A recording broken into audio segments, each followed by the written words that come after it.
It is fake news because, they said, well, the reason Bitcoin crashed is because China said they didn't like Bitcoin or something like that. And Elon Musk didn't like Bitcoin.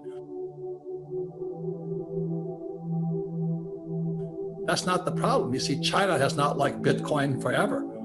In 2013, they said, don't buy Bitcoin. 2014, they said, don't buy Bitcoin. 2015, they said, don't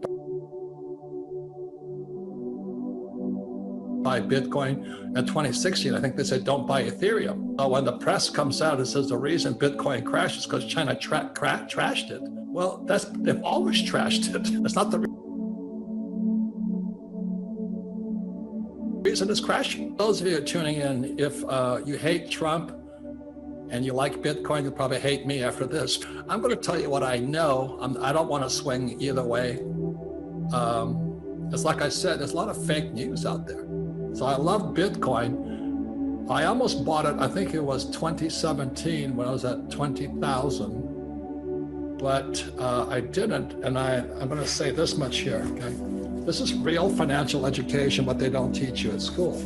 So there's three kinds of people in the world when it comes to money.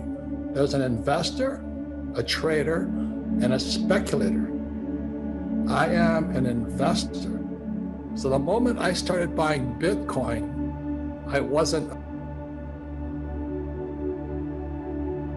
a trader. A trader is somebody who's going to buy it and sell it. A trader, like in real estate, is kind of a flipper. They buy a house to flip it. That's what traders do. And a speculator is a gambler. And I would say most people who are chasing Dogecoins and all this other stuff and Bitcoin, they're speculators. They're all kind of gamblers hoping it'll go up. That's not what I do. So we at Rich Dad teach us, we don't say one is right or wrong. We're just saying there's three different types of investors. So I am an investor. I understand trading. That's what Andy Tanner and all those guys teach, is how you can make money going up and make money coming down. It makes no difference. So when Bitcoin crashed, I made more money. You see, and the guys who are losing money right now is because you're not a trader, you're a speculator.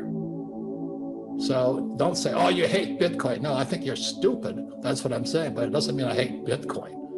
Okay, so don't be a speculator, because those are gamblers out there. And real financial education should include why Bitcoin and gold and silver are going up and down. And one is because in 1944, there was a thing called the Bretton Woods Agreement. America had basically won World War II against the Japanese and the Germans and the Italians. So in 1944 at Bretton Woods, New Hampshire, the US government promised we will back the US dollar with gold. But as you know, the US lies a lot. Everybody in the world says, okay, we'll accept the dollar because it's as good as gold. So I wasn't born yet. And 1971 is when a man named President Nixon broke the promise. And the dollar came off the gold standard and it became dead. So the reason we have all this volatility with the Fed and the Treasury and Bitcoin and Dogecoin and all that is because of what happened. So in 1971, the reason your father and I travel the world teaching financial education is because this changed all the rules here. So what happened in 1964, I started buying silver. I was 16 or 17 years old. And in 1972, I started buying gold at $35 an ounce. But in 1971, it was illegal for Americans to own gold. And I was a pilot in Vietnam flying for the US Marine Corps. And I thought it was really strange that it was illegal for an American to own gold.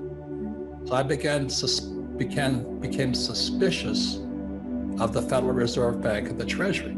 So when I meet most Bitcoin investors, they don't trust the Fed and the Treasury either. They don't trust Biden. They don't, especially like Kamala, and they don't trust Nancy. Bitcoin guys and girl women are rebels. And Rich Dad is a rebel brand. That's why I don't say go to school, get a job, work hard, save money, get out of debt, and invest for the long term in the stock market. I don't do any of that because I don't have to. I have taken 3 companies public.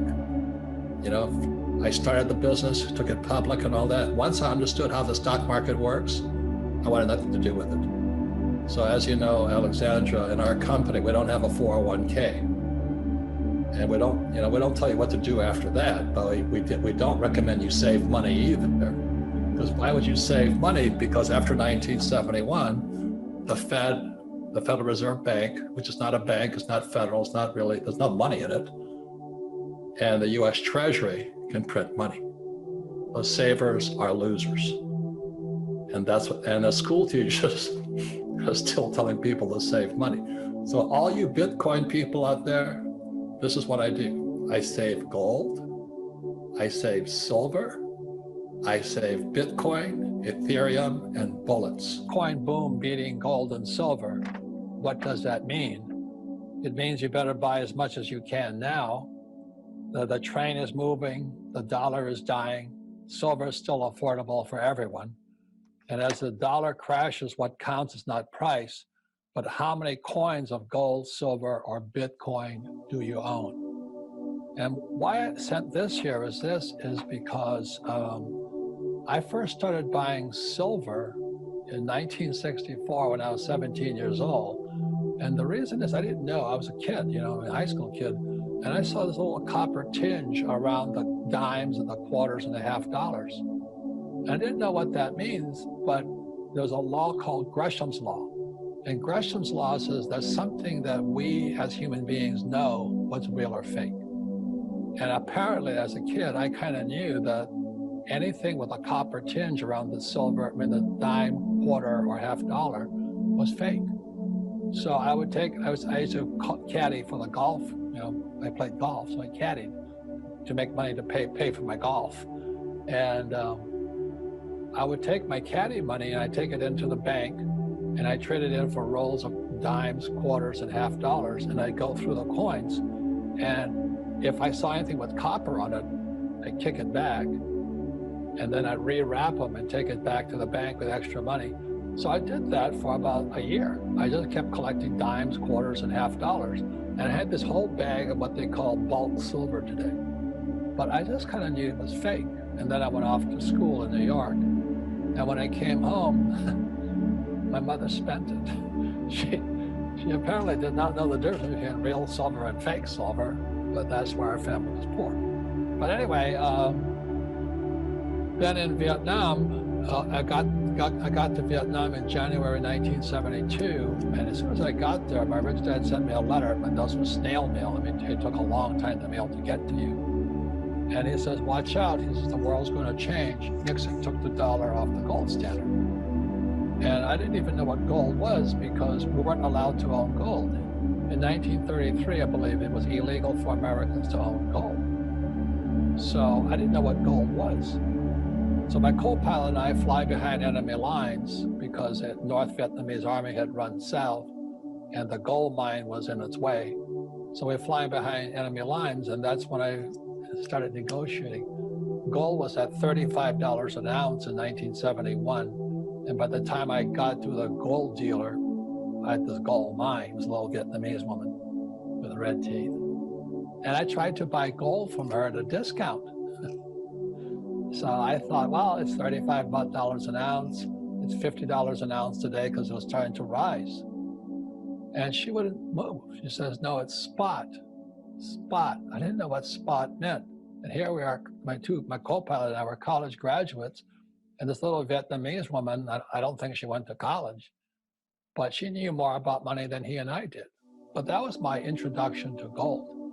And I didn't buy any gold that day, but I later, our aircraft carrier sailed into Hong Kong. And that's when I bought my first gold coin, a Krugerrand, for about $50. I still have that Krugerrand today, and it's worth approximately $2,000. So that's why I'm kind of a gold bug. So I don't save dollars because I don't trust the US dollar. And I just save gold and silver and recently Bitcoin. And why didn't it crash? And when's it coming? But more importantly, what can we do? Because I agree 100% with you. This one is going to be the biggest in world history. I mean, we're not the only guys saying this. Records are saying, a lot of guys are saying, this one is going to be the biggest in world history. And it always happens just after the peak, when we're peaking right now. The people we hang around with, I better buy a house now because the prices are going up. I'm going very, very bullish on Bitcoin, the whole crypto world. But in the meantime, The problem, most people are going to get screwed, as you know, Anthony. All they want to do is get rich quick. They don't want to study this stuff. And that's why they'll be the biggest losers around. As all these baby boomers have been set up. I know that because that's what I study. So as you know and I know, they're going to pull the rug out from under them. And there's going to be the biggest, baby boomers have been the luckiest generation in history. I mean, they didn't do jack and they got rich.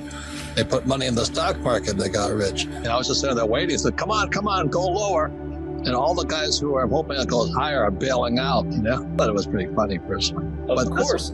It's called a market. Things go up and things come down. I mean, that's the market. Bulls and bears, right? That's all it is. I want everybody to listen to what Anthony is saying here, because this is a very big difference between the stock market, real estate market, and Bitcoin. Because when I was a kid, nobody was in the stock market. So between like 61 to 81, the old guys, like the baby boomers, they wouldn't go in the stock market because they were in the bond market. The bonds were safer. So what they do is create this thing called a 401k and the IRA to kind of force the baby boomers into the stock market. And who controls the stock market? Well, the central banks, the Treasury, and Wall Street. As all these baby boomers have been set up. I know that because that's what I study. So as you know and I know, they're going to pull the rug out from under them. And there's going to be the biggest, baby boomers have been the luckiest generation in history. I mean, they didn't do jack and they got rich. They put money in the stock market, they got rich. Then what happened is 87, the stock market crashes. And what Anthony's talking about here is because Greenspan came in and says, we can't let the baby boomers get out because then we all get poor. So the idiot baby boomers stayed in. It was called the Greenspan put or the PPP, the plunge protection team.